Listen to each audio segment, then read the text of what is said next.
For my very first episode of the 33 and Up Club, I'm chatting with Yvonne. She's been a nurse for over 30 years, 15 of which she spent in leadership roles.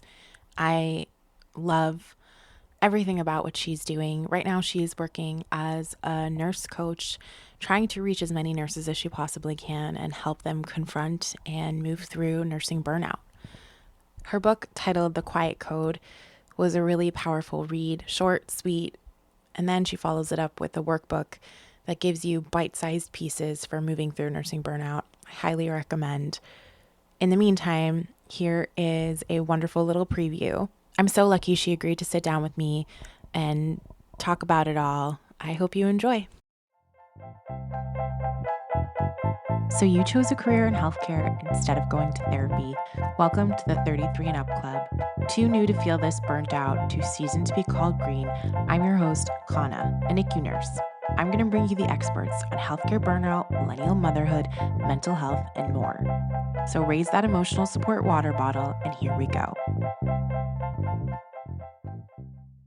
Oh my gosh, I'm so excited you're here. I loved your self burnout test, your book, your workshop, how you broke it down. I'm so excited to get into all of that with you because I was almost in tears the entire time. I probably should have done what you said and let myself cry, but I don't do that anymore. So we'll get into that. But it was a nearly cathartic experience. But like I said, I just kind of brushed past that. But other than that, it really moved me, I'll say.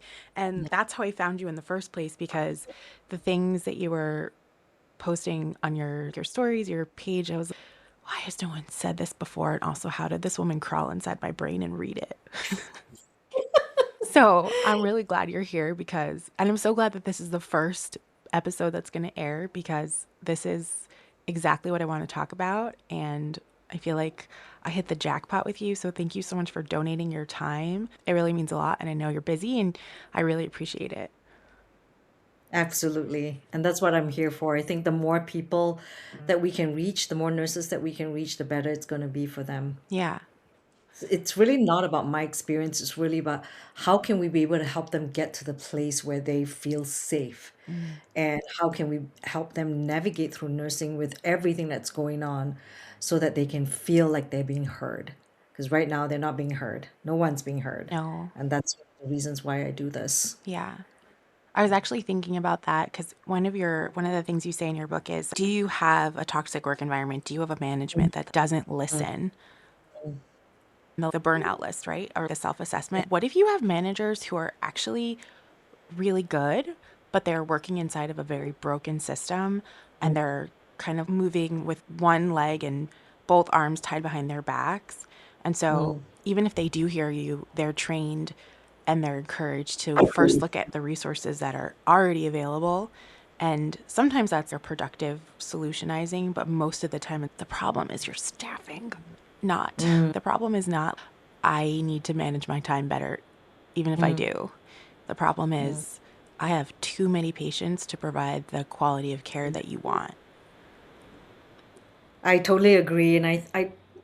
So being in management myself, I don't think we all started with a good reason why we want to become managers, to make the change, to be able to be that change for the organization, for the system. However, sometimes when you're in a management role, you're so overwhelmed with everything that's going on, and even though you want to provide for your staff, you want to fight for them, your hands are so tied. Yeah. And especially when you're in middle management, when you're a manager or a clinical supervisor or charge nurse or assistant manager, anything of that level, you kind of have to report to somebody else, and their expectations from what your staff are expecting are different. Yeah. And so you're kind of stuck in the middle. Do I manage the budget or do I manage my people? do Yeah. i I want to be able to support them, but yet I don't have the tools and the resources to be able to support them. So, what's the best thing for me to do? I hide in my office because I just can't cope right now.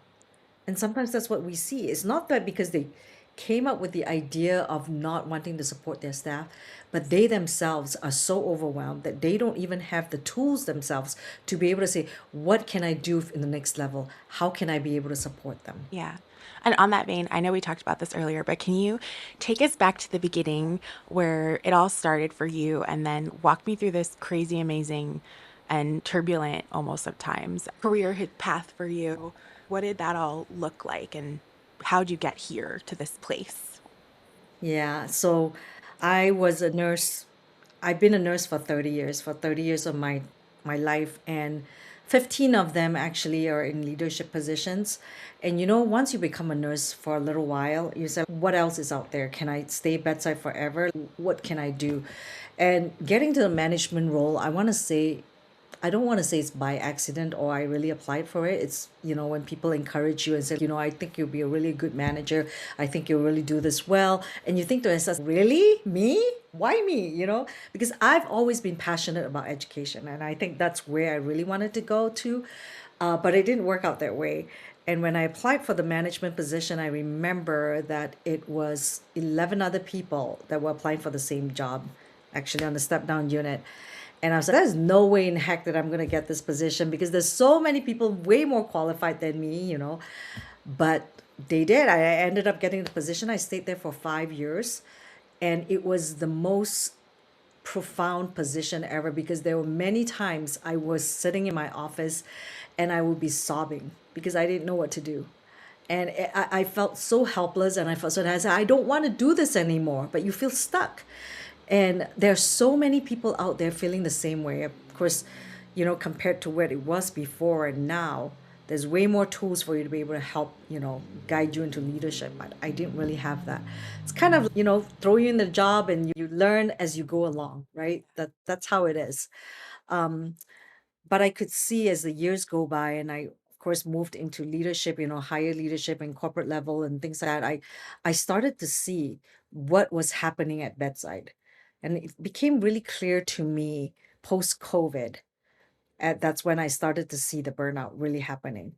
And the reason why, and I started to think about this, and I said, when we were in COVID, in the midst of COVID, and you were asked to float to every floor, you could be a message nurse, but you're working in ICU because that's what it is. You just go there and just help out as much as you can, and you just provide for the patients, and you see that death happening one after another. And guess what? You absorb that all into your body. But did you actually have time to process that? I mean, a lot of us sit in our cars and just cry at the end of the day because we were so overwhelmed. We didn't know what we're doing. I mean, if I'm saying this, it just kind of brings me and triggers back all those memories that we had. And we were promised the resources, we were promised the help that we were supposed to get, we were promised the mental health, whatever things that we were promised. Yeah. Did we actually get there? Maybe some of us did, but most of us didn't. No. And we continue on working day in, day out, shift after shift, week after week, month after month, years after years, decades after decades. Yeah. And we continue on and we just continue to absorb. And when we have all that trauma building up inside of us, all those codes that we've gone through, all the patient assaults that we've experienced, and everything that we absorb in our body, there's just no way for us to let it out. And I felt, okay, I need to be able to find a safe space for nurses to find, to be able to describe into words what they cannot explain. Yes. Because do we have, how many of us actually take the time to journal what we feel? We keep it bottled up. Yeah. And I what you said just now when you said that, yes, I did that, but yeah, I'm not going to think about that, right? Yeah. Because that's what we do. A lot of us do. We don't take the time to process it. And if you read my book, and I'm glad that you read it, you notice that a lot of the things that we talked about is really not things that have, it's not some real new science that we just created. It's things that we experience on a daily basis, Yeah. but it's written down in words that we can see, we can process, and we can hear. We can hear ourselves saying it when we're taking the test. I would really encourage people to actually read those questions out loud. Because once you start reading those out loud, it's like, man, this is exactly what I feel. Right. And people come back to me and say, I had 24 yeses. I can't believe this. Yeah, that was my Because number 2. we've never taken that time to actually process it. Yeah. Like, what am I actually feeling inside of me? Ugh. Yes. So, Yes. and, I I'm probably going on a tangent now, but when I started this account in September of 2024, I had no clue what I was gonna do. I said, okay, well, I'm just gonna post a brand new Instagram account. I'm gonna see if my plan was to make money out of it, to be honest with you. Right? Because that's what nurses do. We're gonna try to find a new plan and Yeah. try to see what we can do and what niches. But when I continued doing it and people started posting and commenting, I realized how burnout people were. And I said, what on earth? This is crazy. And all the things that I'm experiencing, people are experiencing too. Why don't I research more into this and let me be able to find a way to find this into instead of trying to make money, why don't I find this in a safe space that I can be able to help them connect? And that's what I did. Oh my gosh. That's so funny. As you're talking, I'm thinking about the burnout from COVID, and I have to Mm, be completely transparent. I actually started my nursing career after the vaccine came out, so mm, right smack in the middle-ish, middle end. So I feel a little bit of fraud, but I will say that any of us who came into it at that time were probably trained by some of the most mentally unwell nurses ever on the floor. mm, I'm talking right after it. Or we were mm, still treating COVID patients with PAPRs and everything on the floor. I think COVID is like this national trauma that nobody wants to process, especially the mm, people who were on the front lines. And I know that's the phrase that everyone refers to. I don't think we process when we say front lines that we're really talking about a war, like with mass mm, casualties. And when you say mm. frontline workers, what you're saying is they were on the gory battlefield and the things they saw are unspeakable. And sometimes I'd like to word it a little differently, not that they were mentally unwell, but because they've absorbed so much, it's to a point where you have lost that compassion. You become calloused, or that's when compassion fatigue sets in, and it's a real thing. I mean, when we talk about, when we see patients coming into the hospital over and over again, and it's the same thing over and over again. We've seen them so many times, right? It's to a point, when do they start taking care of themselves, taking ownership of their own health, Yeah. right? And we wonder how much of that do we actually absorb? And so we train a little different. We train nurses that are coming in new. Don't worry about those kind of patients. It's fine, right? But it's not that we mean to be calloused, but that's how the system is. Yeah. No, I don't It's blame them at all. yeah, No. it's gotten to the point we've become calloused. Yeah. And how do we bring ourselves back to feel again? Yeah. Having those emotions Yeah. because we've suppressed it for so long. Yeah. I I'm on this journey to find the answer to that question, and I think your book is an amazing place to start. And on that note, I'm gonna ask you some questions about it because Yes, I please have do. so many questions. The one thing I do wanna do in every episode that I haven't done yet is I wanted to ask you your honest why. Not your I know you're in your I don't want to give away the plot, but in your book you talk about going back to your why. But Mm, in nursing school, I don't know if it was this for you, but every single teacher at the start of the semester would ask us, "Okay, why are you here?" And everybody had these canned answers that they would rattle off that we could all rattle off for the other people because we've heard them so many times. And some of them were, lived experience with family members or personally. And every time the teachers would leave the room, we'd all just put our head down and be like, we need money. That's why we're here. We're in school to mm. make money. And yes, we're good people who are come to this calling.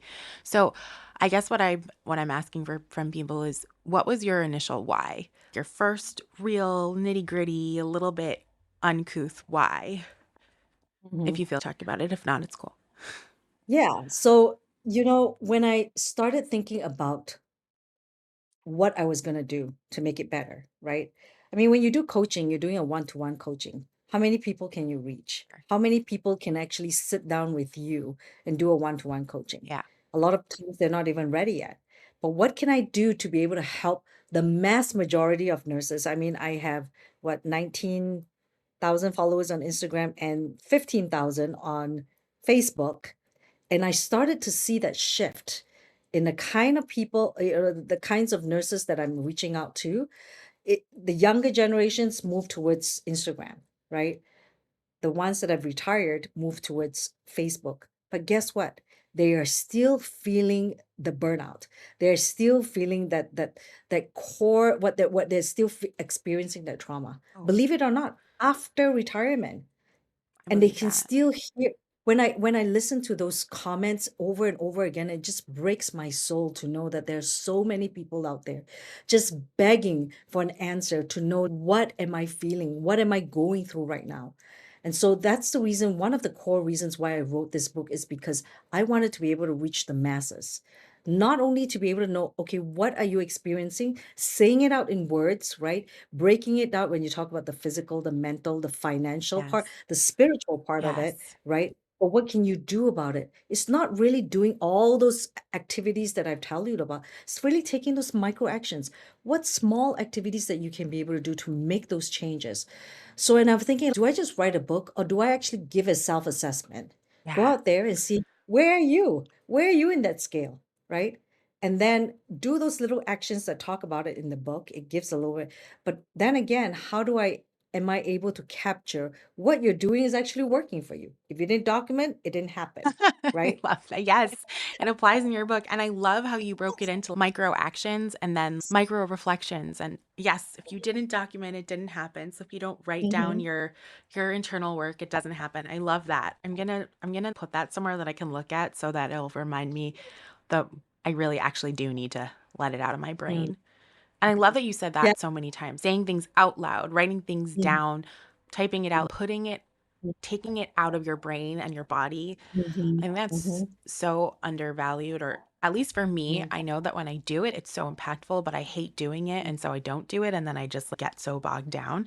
So Yeah. I appreciate that you called attention to that over and over again because it really is so small, but so hugely impactful. Yeah. Yeah, I call that the brain dump. I mean, that so many times I kept, saying that, the brain dump.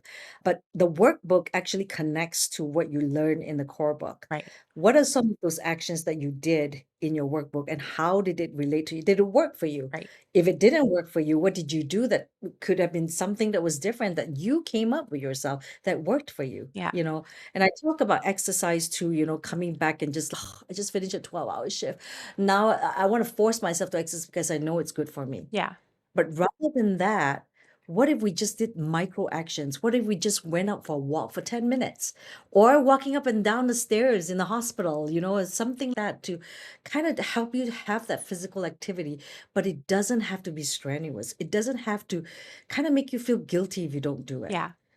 So I really think that there are so much important stuff in there, and it's the little things that I take when I post on Instagram. It's really taking those actions and putting into words and say, okay, how can I be able to develop this into something that people can actually use bite size? Yeah, I really appreciated that because, anytime you're making a big change, it's, not Mm. as effective, not as your ability to sustain that is, oh, there's Mm. what's the phrasing? Small attainable goals. Actions. Yeah. Hmm. Yeah. And Hmm. so that your strategy definitely like feeds into that. And for anyone listening, go grab this book, go grab this workbook. You're going to be glad you did. And essentially feels like what you did was kind of take coaching and put it on paper so that people Mm. could coach through themselves without Yes. without having access to you, which is really, Yeah. really profound. I have to say before I've seen the idea of a nurse coach around and I've looked at it a little, but I didn't really understand it until I read your book and I was like, so basically you're a therapist for nurses with a very proactive approach of how are we going to get out of this hole? Well, so it's a little different from therapy. For sure. Therapy actually gives you the idea, gives you the answer, right? But in coaching, we co-create Hmm. with the client. So when you talk about co-creation, is that I don't give you the answers. I guide you in such a way, I ask powerful questions in such a way that you find the answers that work for you. A lot of times when I talk about what is it happening in your body, right? I'm not telling you that, okay, you're feeling this, and this. Hmm. But what I'm asking questions like, when you're talking about stress or when you feel frustrated, where is it appearing in your body? and you don't sit down long enough to pause long enough to actually think, where am I feeling in this body? Yes, that's a powerful question. Where am I feeling this in my body? I don't know because I've never actually felt it before. I've never taken the time to pause and sit down and feel it. Yes. Yes, for sure. So though it's a little different from when it comes to, therapy. I'm not sure. Never gone to therapy sessions before, but I can tell that from people who have gone through therapy, it's a little different when you're connecting with the nurse because I Yes. know exactly Yes. where you're Yes. coming from, Yes. what you're experiencing, the Yes. parents who are listening through that. Yes. And I like somebody who's in the infusion center or the outpatient clinics because I've done that before. Yeah. I totally know what the schedule looks like. I know what it is when you're not able to get a break because you're the only one there. Yep. I know how the ED works when you're slammed with so many patients and you have all these ED holes that's sitting down there and you can't get those patients up. And now you're so overwhelmed and you're like, how am I able to take care of all these patients that I'm in ER right now? Yeah. And you can't take a break. You can't even go and go to the bathroom. Oh, yeah.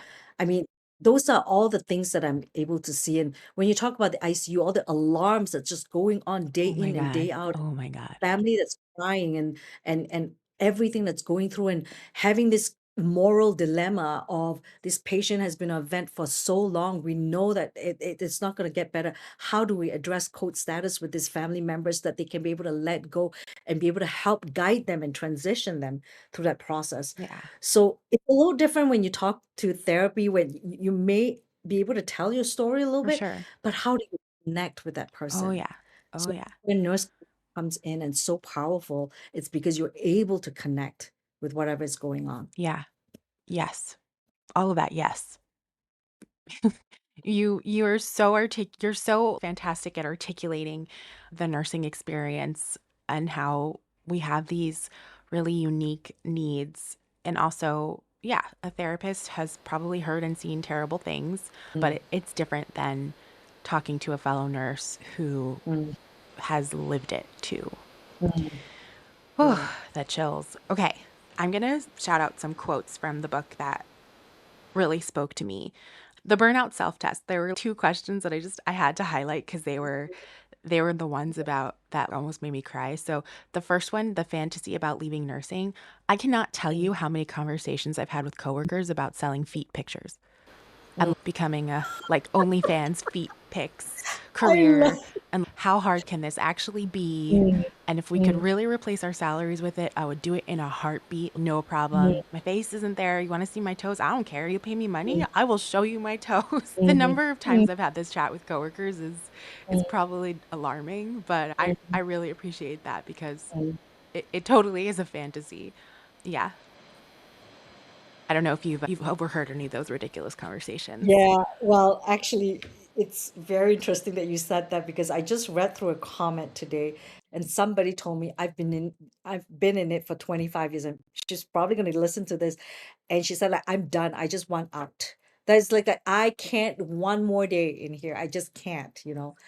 And it's like going from A to Z, but how you have this gap from B, C, D, E, F, G, all the way to Z. Like, how do you get there? Yeah. I think that's a lot of the questions that is comes into mind. Like, how do we get there? A lot of us doesn't mean that we really want to leave nursing No. altogether. But are there other ways to be able to find an income because we still have to support our family? What if I'm the sole Yeah. breadwinner? How am I going to find that? Okay.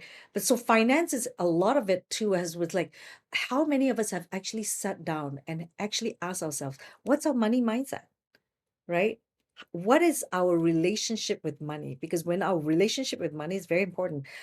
Is it a taboo? Is it something that's culturally, oh, I can't talk about my paycheck. I can't talk about how much I'm earning. I can't talk about how much I'm spending on Starbucks because it's like it's a shameful thing. I mean, Oh right? my I mean, we think gosh. about it. Please don't ask me how But much I've spent on Starbucks because I probably could have retired if I just invested all of that. I don't, that's a really scary question that I'm not going to ask or tell my husband about because he would probably cry.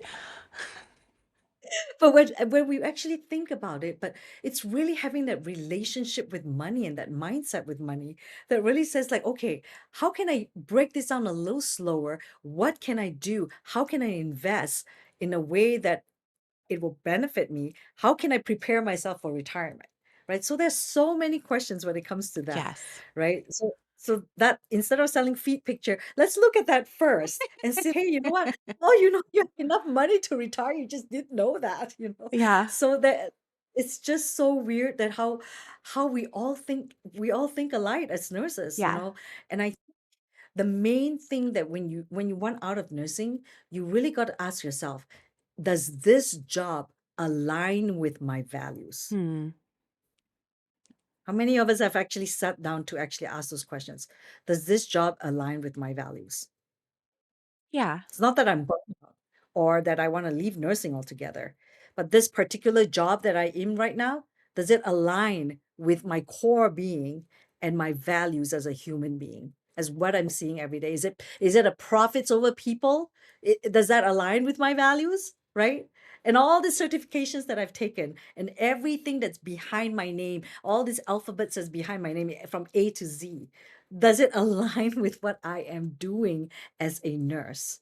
So I'm glad you said that because when our unit took a survey and it's Mm, anonymous, but it goes to management. And the question was, mm, do you feel like what you're doing makes a difference?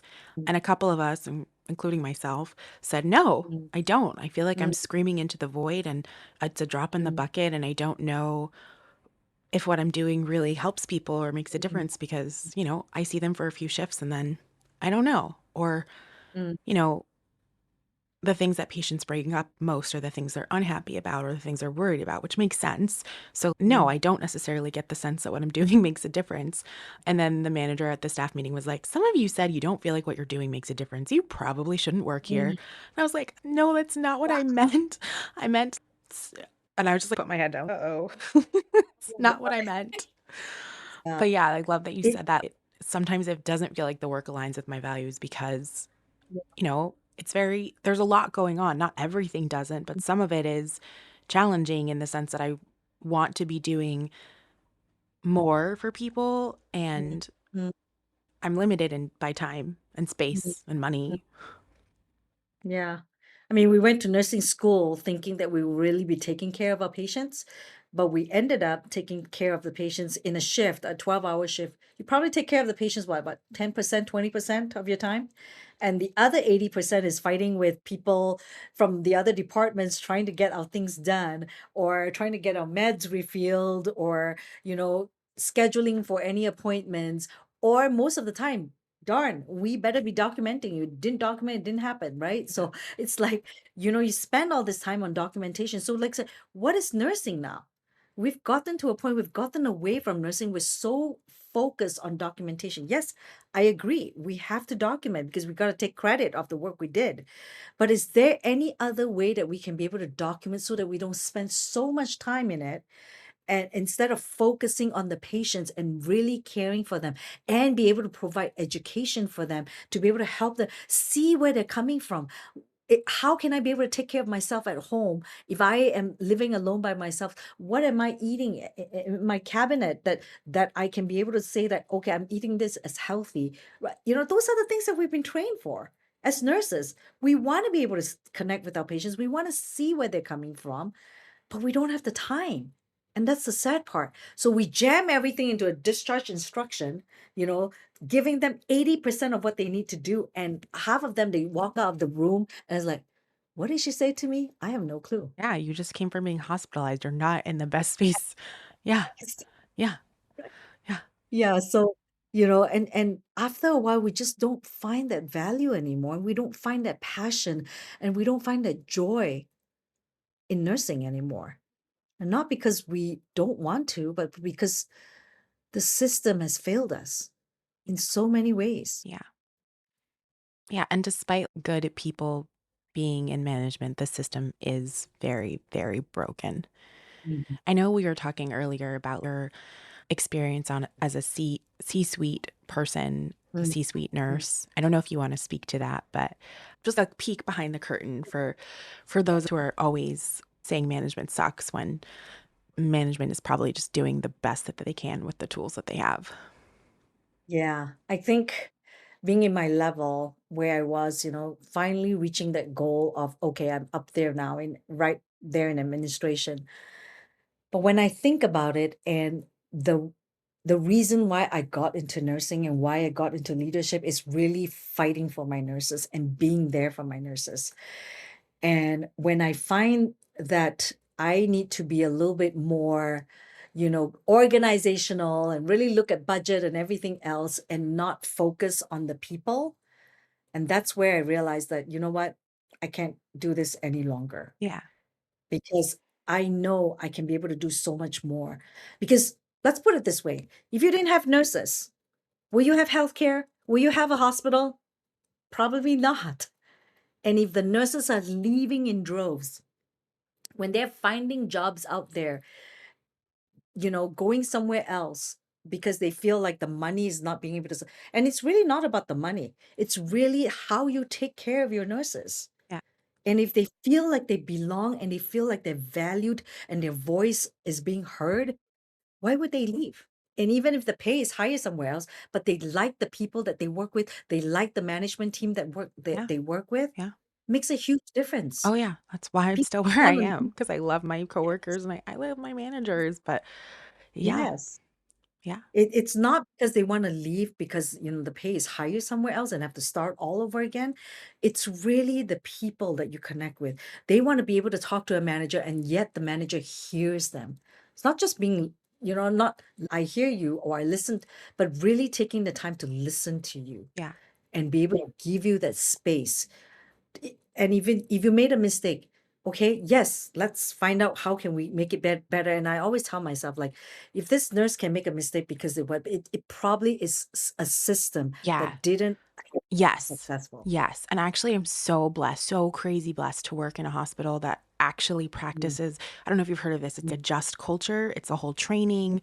And I've worked in hospitals that say they're just, but they mm, are not. And mm, I currently work in one that is truly a just. And that's like I said, I think my managers are doing the absolute best they can in a world that runs on dollars, like dollar dollar bill, mhm. yo. There's only so much they can do. But yeah, I Yeah. have to say, if you're looking for a nursing job, that's a really important question to ask before you sign on to a Mhm. hospital. Do Yeah. they actually practice just culture, or is it going to be was it Vanderbilt who threw that nurse under the bus and then drove back over her a few times with I'm forgetting her name. I had to jump back in here to correct myself so you could have all the facts. The nurse we're talking about, her name is Redonda Vaught. If you don't know who she is, stop what you're doing and go search the Swiss cheese model, Redonda Vaught, Vanderbilt University. All right, well, let's get back into it. She's famous now and she speaks all over the Yes. country. I think I even saw her I did see her. I actually saw her in a conference once Oh, that she wow. talked about her experience. Yeah. Yeah. And it was really good. And she is now advocating for safe practices everywhere. And she's also talking about how it feels and that guilt that you feel inside you and that trauma that you experience. And yet the support, where is the support? Yeah. You know, to be able to help that person go through this. I have so much in my mind that I want to do for nurses that I can be able to reach them real time because I know I can't reach 30,000 or 500,000 nurses in the whole country. And then you also have experience or background in finance, right? Oh, yes. Yeah. So I wish I learned this much sooner, but I became a financial coach much later in life. And I wish I knew this ahead of time because I didn't realize what a lot of us lay people do not know. When we talk about the rule of 72, what does that mean? When it comes to compounding, and a lot of times like that, do we know that they're tax-free ways to be able to earn or be able to have cash accumulation rather than putting our money only in a high yield savings account or anything like that. So I think I've learned all this later in life, and this is what I'm trying to teach my daughter because it's so important that young people start thinking about their future Mm. and not just living paycheck to paycheck Yeah, for sure. and finding ways to say like, there are other ways, there are other alternatives out there rather than just opening a high yield savings account. Because if you have a high yield savings account, that you should just be putting enough money to last you 3 to 6 months if anything happened, like you were laid off or anything tragic happened, that you still have money that you can be able to emergency. But everything else should go into something else that you can be able to let it grow on its own and continue to compound, then you can be able to make sure that the money outlasts you and you not outlasting your money. What if you live like your Uncle Jim, that until he didn't die until he was 110 years old? Yeah. Then what? Wow. Because your money's not going to last you that long, Yeah. right? So we got to be able to really take care of ourselves. Nobody will come and take care of us. We have to find ways to take care of ourselves. So when you coach nurses one-on-one, do you include that in the coaching? Yes, I do. There is a portion that's actually a bonus portion that I include, that we talk about money mindset, and we look at their account, and we look at their it's called an expert financial analysis, that we actually sit down. What are their goals in Mm, life? What's going to happen? What do they look like? What does their retirement look like? mm, Are their goals is to take care of their family? Is it their goal to leave a legacy? Is it their goal to make sure that they pay off everything when they retire? What are their goals? mm. Because we have to be able to find their goals first, Yeah, and what fits them. Because one size doesn't fit everyone. sure. We have to be able to know what it does it look like, and is that something that's of value to them. And a lot of times they say, no, I don't want to talk about it because I already have everything, and that's fine. Yeah, But that's something I offer to as well, because then they can be able to really think about what they want to do.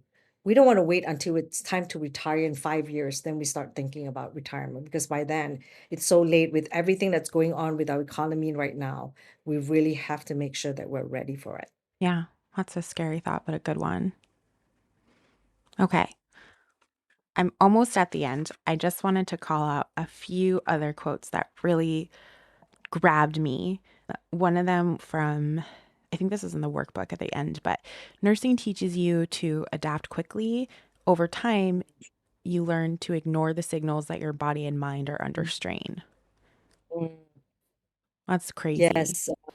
Yeah, and it's so important because we have to take time to actually listen to our body. Mm, When I talk to nurses and when I'm doing coaching, I this is the one question I keep asking over and over again. When you're telling me that you feel frustrated, where are you feeling that in your body? mhm, When you actually sit down and pause, oh, I feel that in my throat. mm, Oh, I'm feeling that in my chest. How do we move that along so that you can get that out of your system? mm. And it's so important to take that time to really slow down and really listen to your body.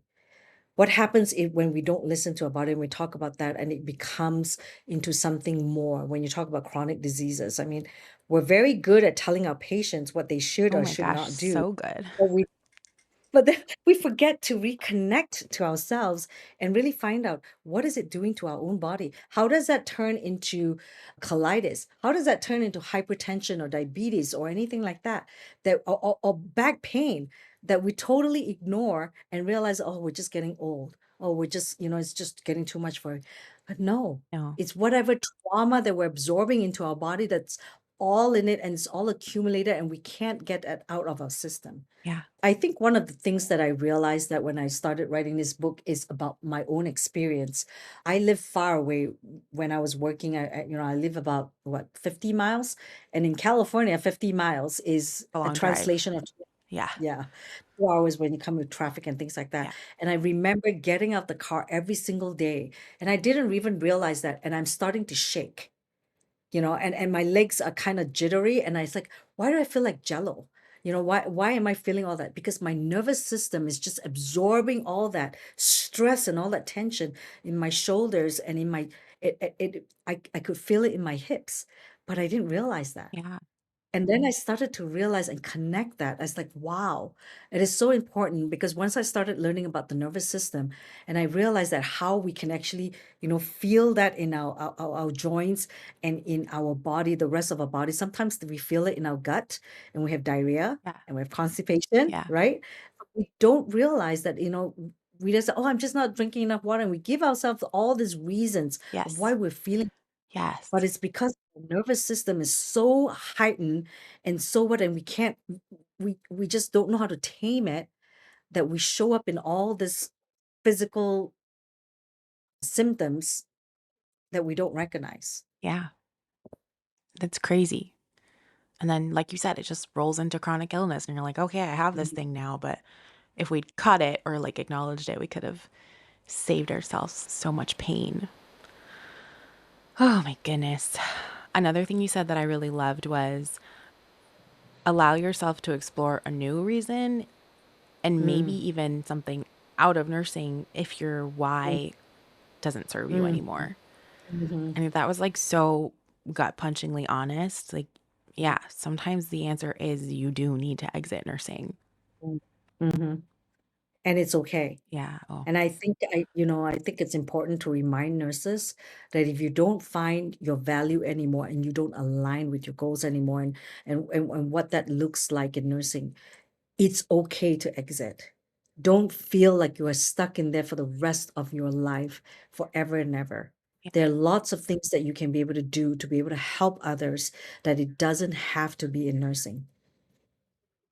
And I think we have to be able to say it out loud to be okay to hearing those words, to know that it's okay. I mean, I have nurses, I remember, I have nurses that come to me crying because whenever they walk through the building of the door, they are throwing up. That's how much anxiety they have Yeah. before a shift because they just didn't know how to process it. Yeah. But at that time, of course, I didn't learn all those things, but I could only guide them. And I think I remember I was telling a nurse once, she was a new grad, she just finished 2 years. And I finally told her, I said, if this is really not the department that serves you, it's okay. It's okay for you to find somebody else. And having a manager being able to say that gives them such a big relief and a big burden off their shoulder than not having that guilt of saying that it's okay to leave. Let's find you something that's going to be a little bit better for you and something that it works for you. My manager said And that to it's me. I would be like, okay, so I'm fired. And then I'd go cry. yeah, but just letting them know it's okay. Yeah. It's okay. I don't hold you back. Yeah. It's okay. You are still gonna be here. You're still part of us, but it's okay if you wanna find another position. Let me help you find a position that suits you better. Because the worst thing to come into work every single day is throwing up before you start your shift. How is that healthy? How is that okay? No, that's your body talking Where to do you you real loud. exactly, and how do you draw that boundary for yourself and saying enough is enough? Yeah, that was the other thing that you said, like the micro compassion for yourself and then like realizing that you're so quick to provide that compassion, understanding and grace to your patients.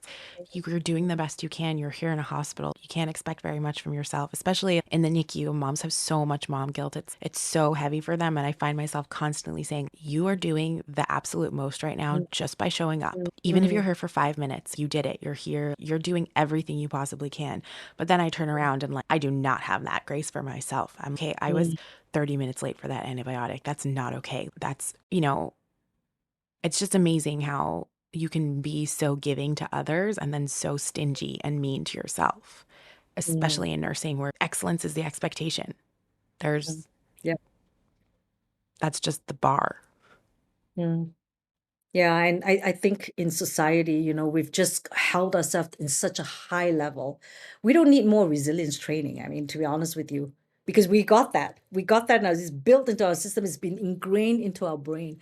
We need more self-compassion. We need to be able to say to ourselves, it's okay. I'm human. It's okay.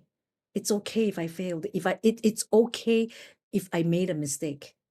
The Can you go patient is back? safe Can you go and I'm back safe. to like not needing more resilience training? Because I constantly feel like, my God, if I was just an actually a resilient person, I would be fine.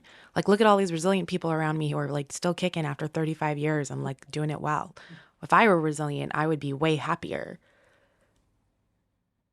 Yeah, let's talk about that a little bit. I think we forget to tell ourselves that we are human first, before our scrubs, before our employee number, before our badge. We are humans first.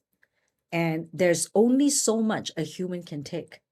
There's only so much your physical body can take, your mental ability, that's all you can take. And you have to be able to give yourself that grace, that space of grace where you tell yourself, it's okay. I didn't give the antibiotic today. I know I passed it on the next shift. I didn't get that blood, going right away, but I gave it to the next shift. It's okay. The patient is okay. I left and the patient was good. Yeah. And I think It's so hard to give ourselves that. We hold ourselves to that. And you worry so much. It's like, I'm going to get a talk to tomorrow. I'm going to end up in the principal's office. Yes. We tell ourselves over and over again. Yeah. But if you're really in a just culture and you say that, okay, yes, I did not give myself this. Maybe this is what I can be able to have. Maybe I need to cluster my care. We start justifying that ourselves instead of just giving ourselves and pausing and just say, it's okay. I am human. It's okay to let myself be human for a little bit. I'm not a robot. The hospital did not hire robots. They did not Not yet. hire AI. They hired a human being. Yeah. Yeah. You're saying this and it's reminding me of this like pet peeve I have where we say, okay, nurses need to be better at self care, better at self care. And like, yes, Mm, of course, I need to do my self care, but I always feel like that's a blaming the victim mm, attitude. No amount of mm, self care is going to change your staffing ratios. mm, Self care isn't going to solve all of the problems. At some point, it's what are we expecting from nurses? mm, Yeah. So I appreciate that you're emphasizing mm, that nurses are human beings. Because yeah, I do think that the training is you come to work, everything about you disappears. You're here to take care of someone else, leave it at the door, come in and be a superb professional. So yeah, it took me a long time to realize it was okay to be myself and like connect with patients through shared experiences and not just like pretend to have no life outside of work. yep. Yeah. Yeah. And I've been really contemplating hard about this. I've been doing a lot of one-to-one coachings, but I'm wondering if it would be a better space if I was able to have group coaching where a group of nurses come together and be able to have those shared experience and be safe in a safe container where they feel like I can talk about this without having the ramifications of being fired from a job or anything like that, Yeah. and where whatever we talk about stays in here. Yeah. Whatever happens in Vegas stays in Vegas, right? Yeah. So whatever happens in that container stays in that container, Yeah. but yet have those tools and be able to find out from one another. I had the same experience. This is what I did that really helped me, Yeah. and have that, rather than having to go through it yourself by yourself. And a lot of times when I'm listening to all the comments or reading all the comments, a lot of people don't feel safe because they feel like when they go home and they want to talk about it, no one understands what they're going through. Yeah. No, I don't talk about work at home. I Mm, my I did at first. My husband was like, I can't take this. You need to stop." Yeah. mm. Yeah. Because nobody actually can relate to you, and nobody should have to be able to relate to you, but yet you gather all that and you keep it inside, and you feel like you're doing nothing but bottling it up. Yeah. Yes, we talk about trauma bonding is so much easier. We meet in the parking lot right after work and we talk about it because it kind of releases some stress. Yeah. But does it really though? Does it really help you? Because you talk about it, but you don't really have the tools or the things that you can do to be able to, in case it happens again, this is what I can be able to do to help myself have that boundary and be able to stop the next part where I don't go back into the cycle or in the loop of just staying in that loop Yeah. of, you gotta be able to break that loop, And I and what can we do to break that loop? yeah. No, that doesn't happen in the break room. I think I told you this, like, I had a really tragic day on the unit, and Mm, I brought it up in the break room to some wonderful, lovely human beings who I work with, and it was kinda like, "Keep that to yourself, I can't no, there was way too much. I already have my own. You take that over there." Like, "Yes, it's mm, very sad," and then everybody looked down at their phones and did not engage, and that's mm, fine because they were on their lunch break, and nobody has yeah, time for that on their lunch break. I get yeah, it, but it was a very isolating experience to realize, "Okay, I am on my own with these feelings and these thoughts and this experience," mm, and like you said, I could bring it into therapy, but we can only go so far because she's not a nurse. mm, So I'm so grateful that you're creating this space. And I hope you do. I hope you do get into hospitals and offer CEUs or, I hope you are able to break into this space where you're connecting with groups of nurses who really need this kind of, I know it's not therapy, but it feels like nurse therapizing because it's breaking down trauma and experiences and giving people tools specific to Mm, nursing and how to climb out of this. mm. Okay, so on that note, where can they find more of you? I know you're on Instagram and you have your coaching. I know you also have your retreat coming up. So tell us a little bit about, so someone who's listening and everything we're saying is resonating really hard. Tell me where we can find more of you. I wish I could clone myself, to be Hmm. honest with you. So I have a little plan coming up. I just don't know how to implement it yet. I'm still looking through some of the things to be able to, especially to help night shift nurses, Mm, something that's really I feel like it's so important rather than have to wait till the next day. And when the next day comes, when all those have been bottled up and forgotten, you don't really want to talk about it anymore. mm, And I've done that before. And I know that many nurses feel the same way too, especially on night shift where they don't really have that real time help. yeah. And it can be very, very difficult. I don't know how night When shifters do what they do. yes. Yeah, it's difficult, especially if you just went through a sexual assault or something, they went through a really difficult code blue or a really difficult death or a patient elopement or anything like that. Everything, even though how simple it is, when you think about it, I don't like to diminish what they feel because their own experience is personal. Everything that they feel is personal. I wish I'm trying to write another book, Ooh, which is a little different from what everything we talk about nurse burnout, but it talks about the collective voices of nurses ooh, that I can be able to interview them and actually put that into words. wow. I think the more the public hears this, the better it is, and this is what I want to be able to do to actually have their voice heard. So if anybody wants to reach out to me and say, "Hey, what are you writing? What book is that? I want to be involved." Come up to me and let me know so that I can be able to share with you what my plan is. And I think it'll be such an epiphany to what's going on in the hospital right now. I am afraid and very excited to read that. Your book sounds very cathartic, so I'm sure it's gonna be great, and I'm so excited. Do you wanna talk about your retreat at all? Yeah, sure. So I decided to really start small. It's a little different from any other nurse retreats. Ooh. So getting in touch with nature Hmm. is really the goal. So it's going to be 7 days, 6 nights. It's going to be in Costa Rica. The resort that we booked in, it's got lots and lots of waterfall hikes around there. We just want to be able to go there and just connect back into nature and be able to do breath work, somatic breath work. We want to do something called paint my emotions. What does your emotion look like right now? And then at the end of the session, we can do another one, and then they can bring that back and actually compare. Every time they see that, they know this is how I can be able to start healing myself. I Nurses love are that. great healers. We just have to be able to dig deep within ourselves to be able to find those tools to help ourselves heal. Wow. And even if it rains, we're going outside.